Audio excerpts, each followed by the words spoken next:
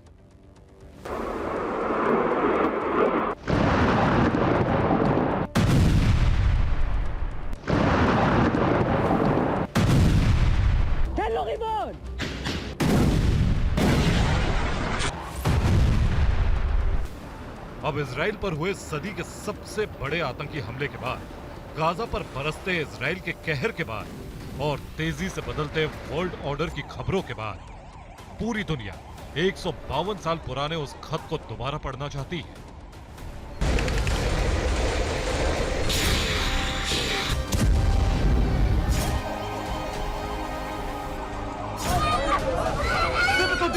British museum की library से गायब हुए इस खत का नाम है पाइक लेटर टू मैजिनी। बारूदी धमाकों से मिडिल ईस्ट की धरती दहल रही है। बेकाबू जंग कभी भी गाजा, इजराइल और लेबनान से बाहर निकल सकती है।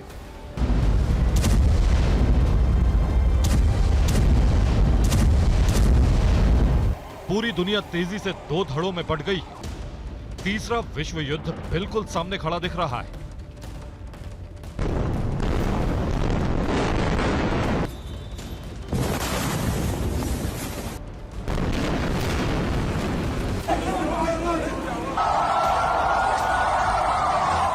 ऐसे में 1871 के एल्बर्ट पाइक के म्यूजियम माजिनी के नाम लिखा यह खत ढूंढा जा रहा है, क्योंकि 152 साल पुराने इस खत में वो सब लिखा है जिसके होने का डर है।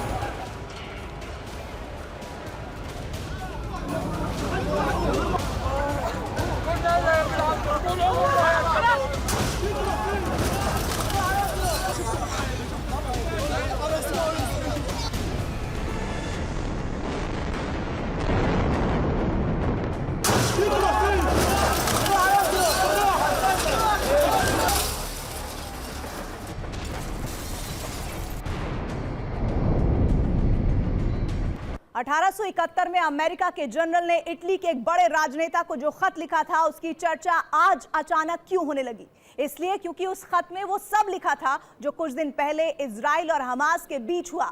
इस खत को खोजा इसलिए जा रहा है क्योंकि इसमें यह भी लिखा है कि आगे क्या होने वाला है।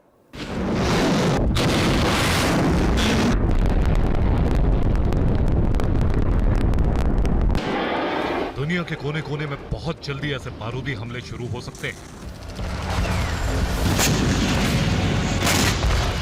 धरती के बीचों बीच यानी अरब देशों के रेत से विनाशक परमाणु धमाकों के गुब्बार उठ सकते हैं।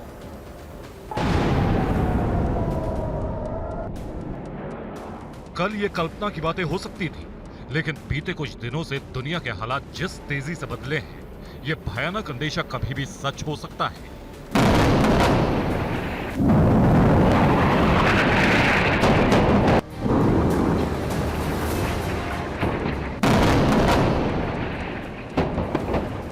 एक 152 साल पुराने इस खत में क्या लिखा है, ये आपको बताएं। उससे पहले ईरान के सुप्रीम लीडर की इजराइल के खिलाफ सबसे बड़ी और सीधी चेतावनी सुन लीजिए।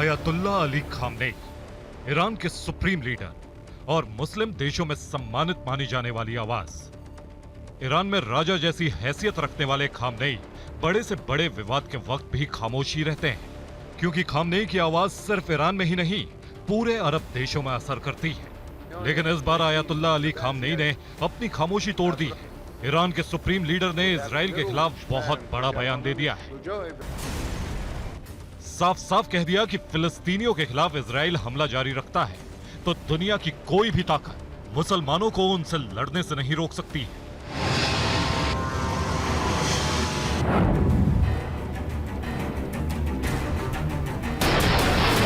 अब ध्यान से सुनिए, अयातुल्ला अली खामनेई ने इजराइल को जिस जंग की धमकी दी है, 15 अगस्त 1871 में लिखी चिट्ठी पाइक लेटर टू मैजनी में हूबहू वही बातें लिखी गई हैं।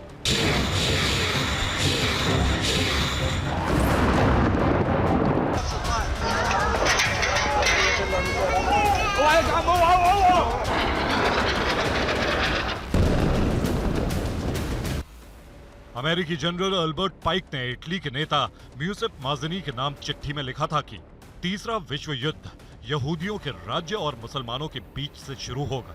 ये जंग पूरे अरब देशों में फैल जाएगी। यूरोप, अमेरिका और रूस की लाख कोशिशों के बाद भी ये जंग नहीं रुकेगी। ये जंग धरती पर हुई अब तक की किसी भी जंग से ज्यादा विनाशक होगी। ये जंग धर्म के नाम पर शुरू होगी, लेकिन इतना विनाश होगा कि जंग खत्म होते होते इंसान धार्मिक बातों से दूर हो जाएगा।